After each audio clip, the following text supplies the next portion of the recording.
তো দর্শক, যে আমরা দ্বিতীয়বার যে প্রথমবার যে চাকটা কাটছিলাম,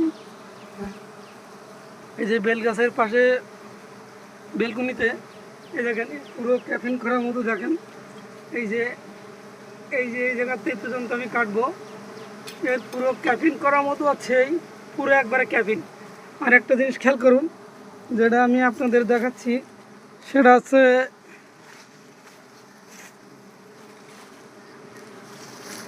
এই যে এইটা আছে রানীর খোস, এইগুলো আছে রানীর খোস, এইগুলো আছে রানীর খোস।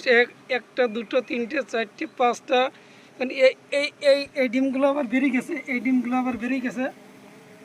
এই যে একটা জিনিস খেয়াল করুন, এই রকম যদি রানীর খোস কোনো চাকে থাকে, তা যারা মল আছেন, চাক ভাঙেন, তারা এরকম জায়গাতে শুরু করে খোলসগুলো কেটে দেবেন। তা না হলে এই রানী একটা একটা যেই বেরোবে, সেই একটা একটা বেরোনোর পরে কিছু কিছু মাছি ইরা নিয়ে যাবে, এই মাছিগুলো ইরা নিয়ে যাবে। তখন চাকের এরিয়া ছোটোই আসবে, আর আসার পরে মৌমাছিতে কাজ করবে কম। এই জন্য এইগুলো ভেঙে দিতে হবে। এই যে এইগুলো, এই যে আমি ভেঙে দিচ্ছি এইগুলো, এই যে এগুলো না ভাঙলেই আপনার ভালো চাক থাকবে না।